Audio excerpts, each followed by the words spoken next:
بسم اللہ الرحمن الرحیم۔ سیکرٹری دارالشفقت میاں محمد ارشد کے ہیڈ آفس انجمن حمایت اسلام ملتان روڈ لاہور میں منعقد ہونے والے تعزیتی ریفرنس سے چیئرمین سہیل محمود بٹ اور مرحوم کے بیٹے میاں علی ارشد نے اظہار خیال کرتے ہوئے کہا۔ اور اکثر یہ بھی میں تھوڑا سا انٹروڈیوس کروا دوں کہ وہ ان دنوں میں بڑے بیزی رہے۔ انہوں نے ڈیفینس میں جو ایک وینچر تھا وہ بڑی خوبصورت طریقے سے اس کو سر انجام دیا، اور ایک وقت میں ان کے پاس گیا تو وہ اس 20 کنال کی وہ فیز 7 رایا کے بالکل اپوزٹ ان کا پلاٹ تھا، اور اس پہ یہ ایک بہت بڑا وینچر بنا رہے تھے۔ تو میں جب گیا تو مجھے کہتے ہیں کہ یار تو سموسا تو چال، میں کہا نہیں میں صرف چاہ پی لاں گا۔ کہنے لگے یار میں ذرا چھت دیکھا، وہ چھت غلط پہ گئی ہے، خوب محنت کرو بیٹا، اور اس ادارے کے ساتھ جو منسلک وہ تھے ان کو بھی ہمیں بھی کوئی مایوس نہ کرنا، اور اسی طرح جیسے وہ کام کرتے تھے آپ نے بھی انوالو ہو کے کام کرنا۔ علی ارشد۔ بسم اللہ الرحمن الرحیم۔ میں آپ سب لوگوں کا بہت شکر گزار ہوں کہ آج آپ نے ان کا ایک کانفرنس رکھا اور بہت اچھے خیالات کا اظہار کیا۔ مجھے بہت تسلی اور خوشی ہوئی، کیونکہ روز رات کو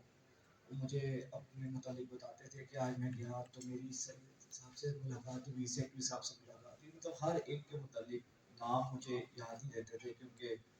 میں نے ان سے سارا بزنس بھی ڈسکس کرنا ہوتا تھا۔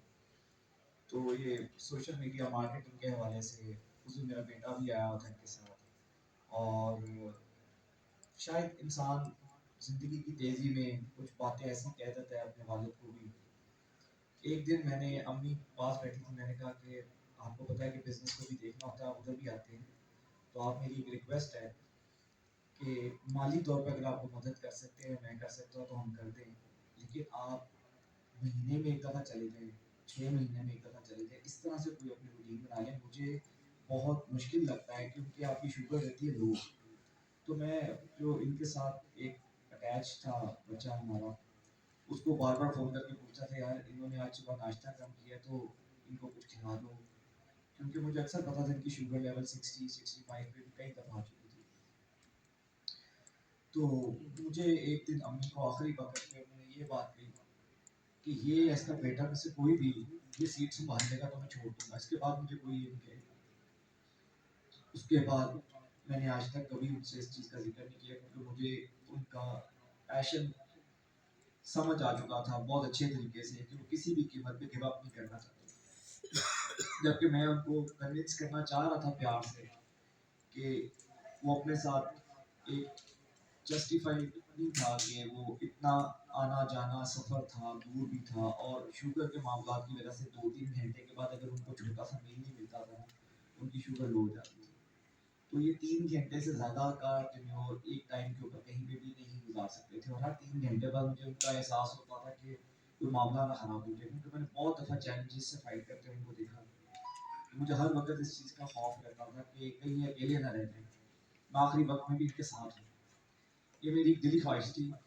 جس کی وجہ سے میری ٹریولنگ، میری بہت سی چیزیں کمپرومائز ہو رہی تھی، لیکن میں نے کبھی اس چیز کا احساس نہیں کیا۔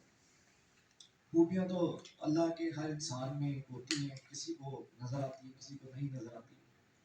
لیکن کوئی نہ کوئی خوبی اور خامیاں، یہ دونوں چیزیں ہر ایک انسان